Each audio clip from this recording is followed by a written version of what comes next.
Yon, magandang araw po sa inyong lahat mga tol. Ngayon po ay December 14, 2025. Patuloy po natin pag-usapan ito pong si Ramil Madriaga, ang di umano'y bagman ni Vice President Sara Duterte.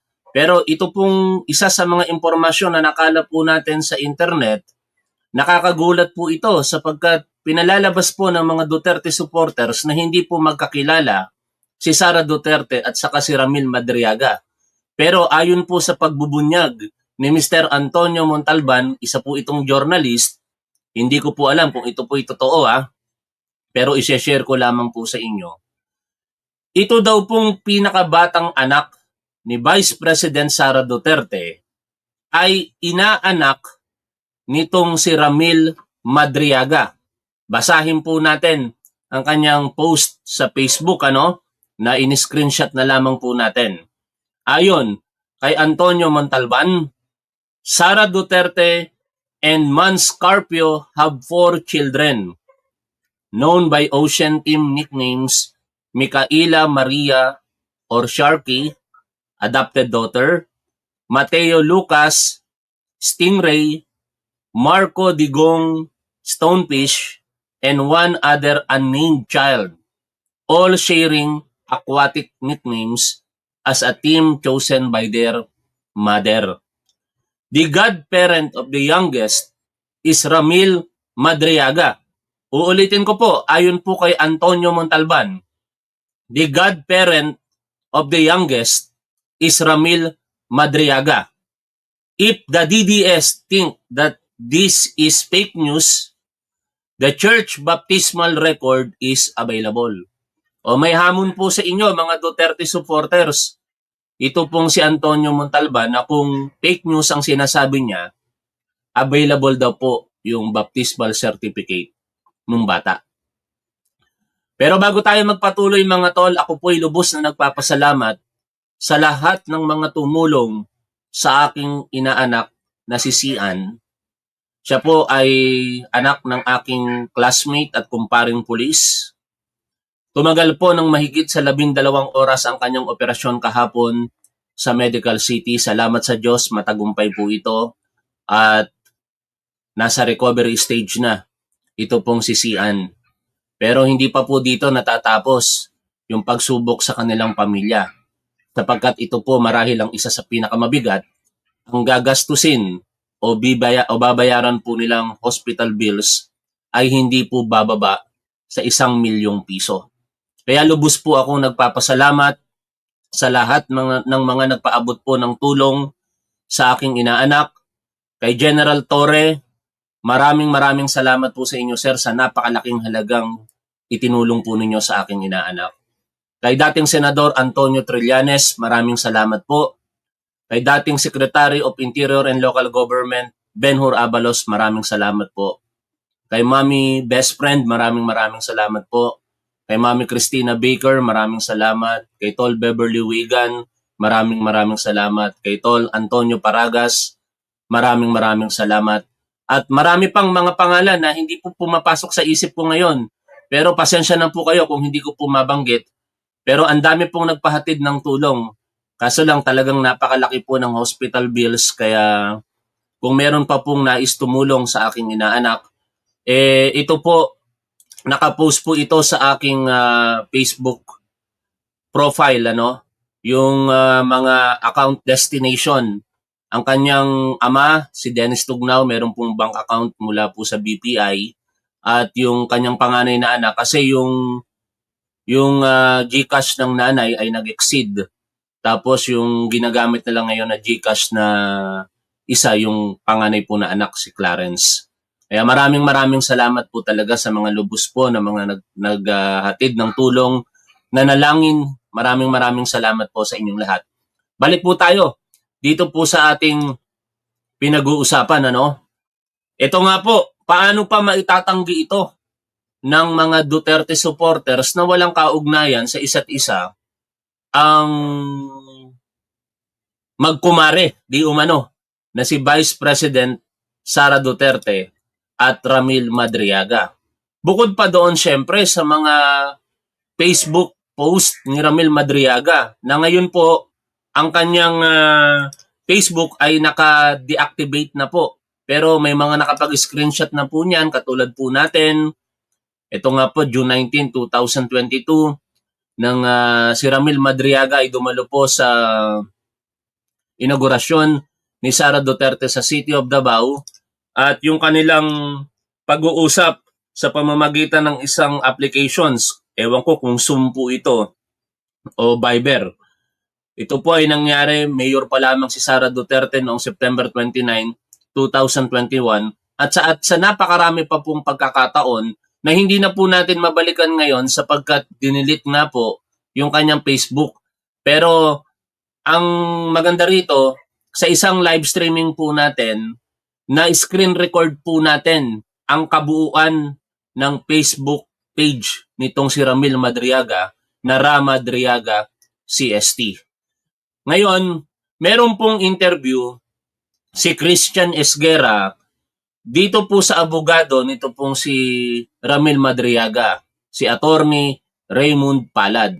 Maraming mga revelasyon si Attorney Raymond Palad na hindi po nakasama doon po sa affidavit natin pong binasa kahapon na 5 pages. Isa sa mga revelasyon nito pong si Attorney Raymond Palad o ilan sa mga revelasyon ay ang mga sumusunod. Na si Sara Duterte ay di umano'y dumalaw noong October 19 ng gabi sa Manila City Jail Annex sa Camp Bagong Diwa, Bikutan, Taguig City.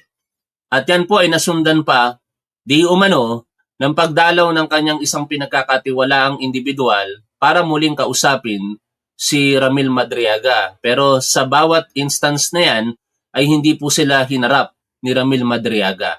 Sinabi din po ni Attorney Raymond Palad na dumalaw di umano ito pong si Vice President Sara Duterte kay Arnie Tevez. At ito ang isa sa mga nakakagulat na revelasyon sa interview na yon na ating re-reactionan maya-maya. Meron daw pong isang senador na tumanggap ng Pogo money. Panoorin, pakinggan at reaksyonan po natin ang interview na ito ni Christian Esguera kay Attorney Raymond Palad, ang tumatayong abogado ni Ramil Madriaga. Ayaw bagal. Natutulungan na maayos. Mga tol. Yan. Una-una, kumusta na po si Ramil Madriaga? Medyo mabigat yung kanyang mga pasabog, no? Kumusta po yung kalagayan niya ngayon? Yung last visit ko was December 8. Okay naman siya. Ang sabi niya, although merong changes dun sa Annex 2, feeling secure naman siya kasi kasama niya sa cell. Naku, nakalimutan ko. Yung titulo nga pala ng thumbnail natin, isingit ko lamang po ito. Maaari pong tumestigo. Sabagay, babanggitin naman dito sa interview, maaaring tumestigo si Ramil Madriaga sa magaganap, kung matutuloy po ito, na Quadcom 2.0. Ang isa po sa mga nagsusulong na kongresista dyan, para yan ay matuloy, ay ang siniraan at sinubukang ipatalo nitong si Sara Duterte sa City of Manila na si Congressman Benny Abante. Kung matatandaan po ninyo, yung isang Facebook post nitong si Congressman Benny Abante na humor lamang para sana sa publiko ay ginawa pong kabastusan ni Sara Duterte para lamang siraan sa constituents niya diyan sa City of Manila itong si Abante. Subalit hindi po sila nagtagumpay sa kaparaan ng teknikal. Kasi bakit? Yung nakalaban po nito pong si Congressman Benny Abante ay hindi po pala Filipino citizen, no? Or hindi natural born Filipino citizen. Anyway, malalayo tayo sa topic natin pagka pinagpatuloy ko pa yung mga detalye tungkol dyan. Kaya balik na po tayo dito po sa interview ni Christian Esguera kay Attorney Palad. Yung mga co-accused niya. So, lang at na magkakasama daw sila, wala naman daw siyang worry doon sa safety niya. Okay. Doon sa mga hindi familiar sa background ni Mr. Ramil Madriaga, no? Bakit nga ba siya nakapiit? Diyan po siya sa Bikutan, no? Camp Bagong Diwa, tama? Tama po. Okay. Bakit po siya nakapiit muli? Ito yung related sa isang kidnapping case na i-file sa kanya ng kanyang mga former employers at ang private prosecutor dito si Attorney Harry Roque. So, yun yung nililitis ngayon. It started, I think, nakulong siya 2023 up to the present. At nasa trial stage pa rin as of now yung kaso na yun sa RTC Manila. So he was not allowed to post bail, no? Non-bailable po yung Yes, sir. pasok na nakaharap niya. Okay. No Kayo bail. naman po, kayo po, how did you get connected to Mr. to Mr. Ramil Madriaga? May mga clients po tayo dun sa Annex 2 and other annexes. So, Natatawa ako dito sa isang manonood natin eh. Sagad daw hanggang buto ang pagka-anti-Marcos nitong si Christian Esguerra. Wala akong pakialam. Ang impormasyon ang kailangan po natin dito, hindi porket anti-Marcos yung tao, hindi na natin pakikinggan. Hindi na natin aalamin kung ano yung mga impormasyon na maaari nilang ibahagi. Huwag nating isarado ang ating utak. Wala akong pakialam sa iyo, Ray de la Cruz o Ray de la Torre, ano? Kung ayaw mo sa aking programa, may pasabi-sabi ka pang akala ko, Marcos ka. Kung ayaw mo dito, lumayas ka. Wala akong pakialam sa iyo. Sipain ko. siguro since 2016 pa ako dumadalaw dyan sa Annex 2 na yan. Familiar face na po ako dyan. May mga kaso ako na hawakan dyan sa high profile din, na nakadetain dyan. So sa practice po kasi namin, normally yung mga detainees nag-uusap-usap. May mga referrals po yan na kontakin mo itong lawyer ko, pasa kita sa lawyer ko. Normally ganun yan. Magugulat ka na lang na sinabi ni-refer ako ni ganito na tulungan mo ko. Something like that. Ganun po nangyayari yan. Okay. So ito pag-usapan. Kaya hindi umaasenso ang Pilipinas dahil sa mga ganyang utak, ano? Huwag nating isarado ang utak natin dahil lamang sa kulay sa politika. No? Tandaan natin ito, kahit Duterte supporter, kung tama ang sinasabi, paniwalaan natin. Huwag nating isarado ang utak natin. Wala tayong pinagkaiba sa mga tatanga-tangang Duterte supporters. Kung kahit totoo yung sinasabi ng iba, hindi natin paniniwalaan. Dito sa programang pinapanood natin, wala namang pinag-uusapan ditong Marcos. Ang pinag-uusapan dito si Ramil Madriaga. Tapos idadawit mo ngayon yung punto na yan, sasabihan mo pa ako na akala ko ba maka-Marcos ka? Anak ng teteng yung tao na yun, nakakasira ng umaga eh. Ano po natin ito? Why did Ramil Madriaga why did he decide to come out with all these accusations against the Vice President? Well, according to him, since Quadcom time pa last year, gusto niya nang mag-appear sa Quadcom. May mga sulat na siya sa Kongreso, sa Senado, na maingat. Ito na. Di ba? Talagang may intensyon na magsalita itong si Ramil Madriaga sa Kongreso. Sa Senado man o sa House of Representatives. Kaso lang hindi siya nabigyan ng pagkakataon dahil siguro sa dami na rin ng mga resource person. Anyway, tuloy po natin ang pakikinig po dito. Kahit siya para sabihin niya, nalalaman niya, pero kinapos ng oras yung Quadcom sa dami ng issues. That is why meron pa rin siyang ginawang sulat sa isang senadora para mabisita siya at mapakinggan siya. Hindi rin siya nabibigyan pansin. So, since last year, hindi niya mailabas itong gusto niyang malaman. And last October 2025, yun, I paid him a visit. Mga naka-4 or 5 bisita kami dyan bago na final siya mabibigit na yan. So, nung parang niya gustong gawin talaga yan. Actually, nagtatampo na nga yan sa amin dahil imagine, second week pa ng October, tapos lumabas lang yung affidavit niya, November 29 namin na notaryo. Pero katagal yung balik-balik namin doon sa Annex 2 para lang makausap siya to validate yung mga kwento niya. So nung Quadcom pa lang gusto niya ng lumutang, no? By the way, Yes. sino po yung senadorang gusto niya gusto sana niya makausap? Ang sabi niya sa akin is that way back, sumunod daw siya kay Senator Risa. Ang sabi ko doon, Dito napansin ko, ang nilalapitan ni Ramil Madriaga, mga kalaban talaga ng mga Duterte. No? Sa separate live streaming natin kahapon, binasa po natin yung kanyang sulat para po kay Congresswoman Leila de Lima. Tapos dito sa sineshare na impormasyon ni Attorney Palad ay para naman ang intensyong niyang makausap kay Senator Risa Ontiveros. Ano ang maaaring nakikita natin dyan? Paghihigante. No? Katulad din ng isi-share ni Attorney Palad at yung napag-usapan na din natin kahapon. Kasi pinaka-sweet, kumbaga para sa isang tao na yung lalapitan niya ay yung nemesis ng kanyang dating kakampi. Ano? At yon ang mga dilaw.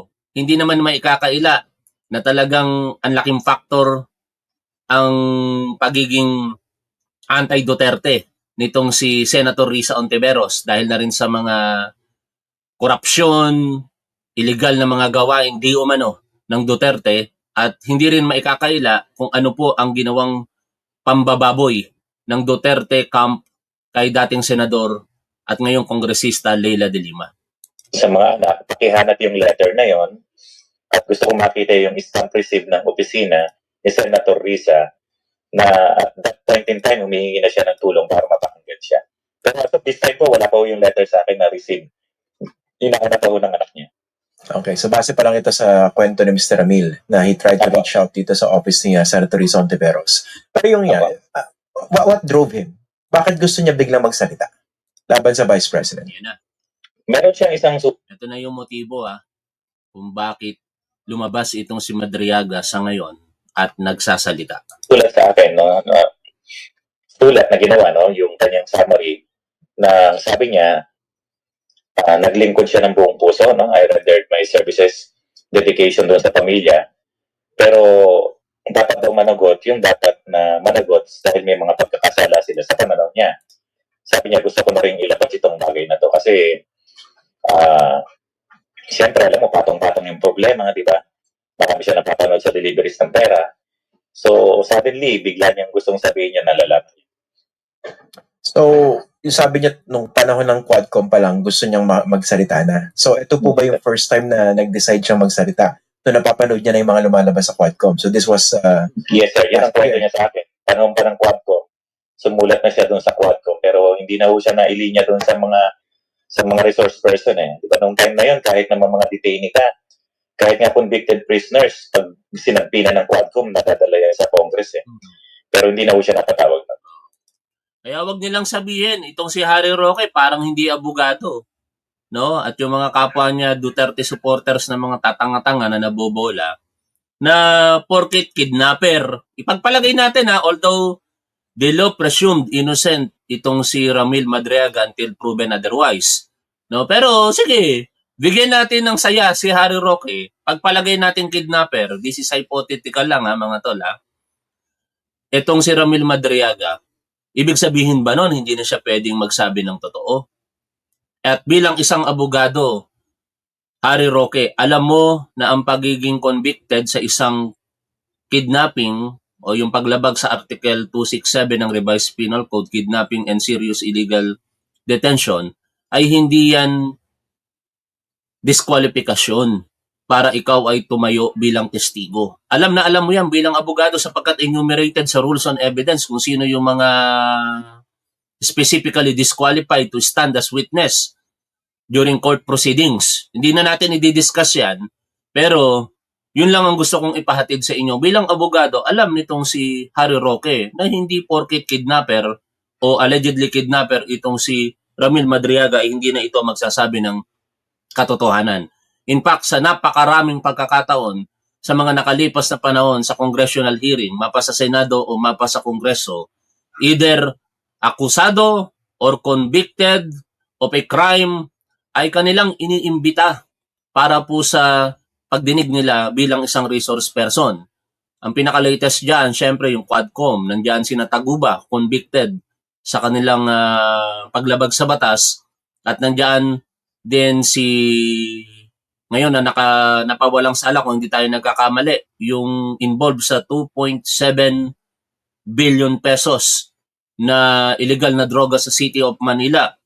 I forgot, SPO4, nakalimutan ko yung pangalan ng police, pero na-acquitted sila doon sa kaso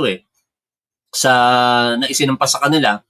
Kaya nung mga panahong iyon, akusado siya pero nakapagsalita siya sa Quadcom. No? Harry Roque, wala ka sa ayos kung tutuusin sa pagsasabi. Sa bagay, maaring ginagawa mo kasi yan dahil nga isa ka sa party na nagsampa ng kasong kidnapping kay Ramil Madriaga. At pinit mong sinisira ang kredibilidad nitong si Ramil Madriaga. At kung maaalala ko lamang din, may mga post po dito itong si Pebbles Talaquera na nagtutugma sa mga pagkakataon po na ating pinag-uusapan. Sa mga nakalipas po na mga panahon niya pa ito sa buwan na nakalipas, even meron pang taon dyan Kung matatandaan ninyo, may shared po si Pebbles Talaquera na pumunta siya, binidyohan niya pa ang kanyang sarili somewhere in Bataan, At kinover niya yung mga pagmamalabis na ginawa sa mga kababayan po nating nagmamay-ari ng lupa doon, partikular mga magsasaka. At ang tinuturong nagmamalabis sa kanila na land grabber di umano ay isa rito si Harry Roque. At ang grupo na yon ni Harry Roque, ang di umano'y nakalaban ngayon nitong si Ramil Madriaga. Dahil si Ramil Madriaga, tumulong po kasi ito doon sa mga apektadong individual to the extent na sinasabi ngayon dito ng abogado ni Ramil Madriaga na pumunta sila sa tanggapan nitong si Vice President Sara Duterte, ngunit hindi sila hinarap. At yung pagkakataon na yon, naaalala ko, ipinost po yan ni Pebbles Talaquera na pumunta ang grupo ng mga magsasaka sa Office of the Vice President pero wala pong humarap sa kanila. Idagdag ko na rin ang impormasyon na ito. Pumunta rin sila kay Senator Robin Padilla, ngunit hindi rin sila hinarap ni Senator Robin Padilla. Tuloy po natin ang pakikinig po dito. Wala ba siya nakausap kahit isang congressman doon? Kasi pag tiningnan po yung kanyang mga akusasyon, sobrang bigat. So I was thinking, kung ganito kabigat to, hindi ba siya binigyan ng weight ng Quadcom? Or baka meron silang duda doon sa testimonya niya? Hindi ko masagot yan eh. Kasi basta sabi niya, may mga sulat siya sa kwarto. Pero hindi na napila. Imagine, napakadaming activity sa kwarto na. Nagsisimula ko yan ng mga alas 10 ng umaga. Minsan, umuwi kami niya alas 12 na ng gabi. Hindi pa rin natatawag yung ibang resource person. Sa dami ko siguro ng issues. Okay. So yun nga, meron bang nag-trigger basically for him to come out? Meron ba silang inisan o hindi napagkasundoan ng Vice President? That's why he decided to come out? Well, ang sabi niya is that doon sa sulat na hawak ko is that yung services niya kay BP Sara ended when Attorney Roque attacked him sa isang programa sa SMNI at nung kasuhan siya, idawit siya sa kidnapping ng pamilya Lu. Doon siya, parang may kasama na rin tampo yan na kasi ang feeling niya, bakit siya dinidemanda ni Attorney Roque ng kidnapping, ang feeling niya is that napabayaan siya dahil humingi siya ng tulong kay BP na mamagitan. Ang ugat daw nito, yung pagsasampan ng mga farmers kay Roque and pamilya niya sa asawa niya, allegedly tungkol dun sa land grabbing activities dun sa Bataan na tinarget na gawing Pogo Hub or magkaroon ng Pogo Yacht Club. Yun ang pinagsimula noon. Maraming farmers na nag-file ng kaso against Attorney Roque and wife. At nasa likod ng pagsasampa ng reklamo niya, si Ramil Madriaga. Doon na nagsimula yung problema nila. So parang binalikan siya ni Roque. Sa kidnapping. Well, Parang binalikan daw siya ni Roque. Pinepersonal siya. Another factor niyan, yung isa sa co-accused si Rosendo Madriaga, yung pinsan ni Ramil, yan ang hinuli din niya sa kidnapping. And he claimed torture and violation of his rights. Kaya nagsampa si Ramil ng kaso sa ombudsman against Attorney Roque and several police officers na Isingit natin itong mga shared post ni Pebbles Talaquera related kay Ramil Madriaga. Ito, katulad po nito, kapopost niya lamang 42 minutes ago. Yung nagsasabing paano naging intel, kidnapper naman daw, pa-Xerox mo bakla, tapos punta ka NBI, magtanong ka, wag kang puro halhal. Magsama-sama kayong magtanong sa NBI. Diyan din naman ang tuloy nyo sa mga susunod na araw, nagbura pa kayo ng post nyo noong September 21, sedition. Kulang pa yan. Kinukuha ko pa yung records ni Ramil Madriaga sa AFP, Jogs 94, 95, 96. Hindi nyo talaga makikita na nagtrabaho si Madriaga kay Duterte kasi nasa loob siya. At saka parang alam nyo na lahat ng tungkol kay Duterte, hindi naman kayo DDS dati. Mga kakamping kayo, di ba, Crisette and Badoy, nakamukha ni Michael Jackson. O ito, senior niya po, yung isa sa mga documents ni Ramil Madriaga. Hindi ko na po babasahin kung ano po yan, pero yan po, tumatayo siya bilang isang consultant. And ito pa, mga dokumento related kay Ramil Madriaga. Total, pinost ni Pebbles Talaquera, kaya i-share ko na lamang po sa ating screen. Certified Security Trainer. Yan, Professional Certification Board of the Philippine Society for Industrial Security International Incorporated. Security Professional, itong si Ramil Madriaga, Yan, Trainers Training Course. Hmm. O yan po, no? Kaya sa mga nagsasabi na walang pagkakakailanlan itong si Ramil Madriaga kung hindi pagiging kidnapper at hindi dapat paniwalaan, ayan, sinasampal na kayo ni Pebbles Talakera ng mga katotohanan. O meron siyang post dito, mukhang hinahamon niya itong si Inday Sara Duterte. Tinag niya pa. Dahil sa ayaw magsalita ni Sara kung anong ginawa niya sa BJMP, pues ako magkukwento. I'm inviting Inday Sara Duterte to watch my live or pwede ka namang umakyat and be my guest. Aba, anong oras ka magla-live? Bebbles Talakera, anong oras ka magla-live? O, sige, tuloy po tayo sa pakikinig. Dito po kay Christian Esguerra at sa abogado ni Ramil Madriaga na si Attorney Raymond Palad. Sabi niyang tinorture siya at pinilit siya pumirma ng dokumento implicating Ramil. Yung kaso na yun sa ombudsman naging pending since 2023. Inupuan yan na-parking yan. And with the new leadership ngayon, natutuwa sila. Umaandar na yung investigasyon sa land grabbing activities allegedly committed by several persons doon sa Bataan lot. At yung case ng torture, no? Anti-Torture Act and violation of rights against violation of the rights of detained person against Attorney Roque. So, dalawang kaso yun na ipinal ni Rosendo Madriaga at ng mga farmers na tinutulungan ni Ramil Madriaga. Diyan na nagdugtong-dugtong yung problema nila hanggang sa madawit na siya dun sa kidnapping case na yun. Yung kay Ramil Madriaga, paano po siya na-involve in the first place dun sa mga farmers na nagsampa ng reklamo laban kay Harry Roque? Ang sabi niya is that nabalitaan niya daw yung mga reklamo ng mga farmers doon about land grabbing activities allegedly committed by Attorney Roque and this group. So nag-imbestiga siya, tinulungan niya yung mga farmers.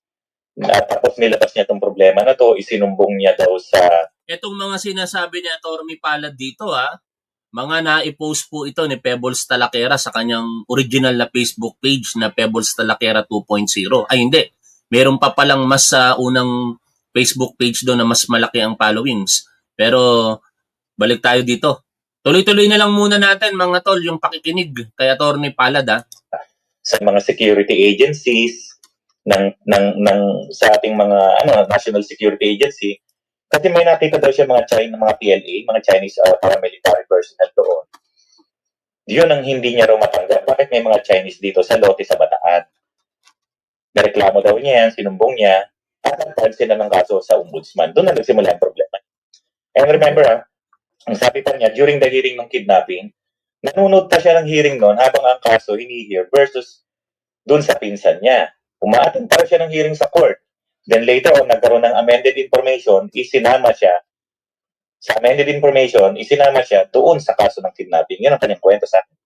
Okay. So, basically, may tampo siya rito kay Vice President. Pero ano ba yung tulong na hiningi niya dito sa Vice Presidente? Na hindi Well, nagsisimula yung problema is that mamagitan, magkaayos yung problema kasi ang sabi niya, yung reklamo ng farmers, gusto niyang patulungan. Pero hindi raw, ang kwento niya is that nag-attempt daw mag-visit yung mga farmers na sinamahan niya, hindi raw sila hinarap. Hanggang sa dumating yung time, ang sabi sa kanya na hindi mo dapat dinimanda si Roque dahil pag dinimanda mo si Attorney Roque, quoting his words, is that parang mo na rin dinimanda ang mga Duterte. Ano kayang ibig sabihin nun? Singit ako Pag dinimanda mo si Harry Roque, parang mo na rin dinimanda ang mga Duterte.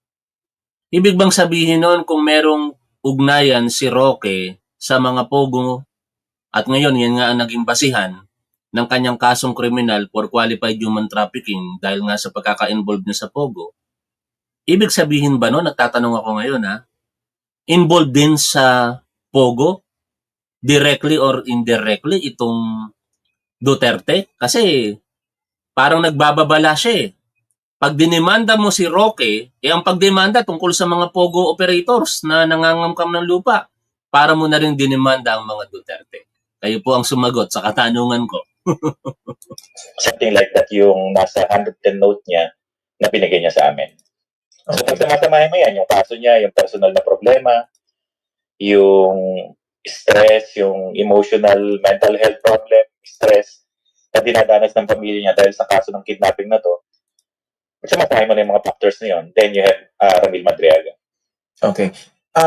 Binisita ba ni Vice President Sara Duterte itong si Ramil Madriaga dyan po sa Piitan bago siya lumabas, bago sumabog itong issue na ito? Yes, ang isang visit ko dyan October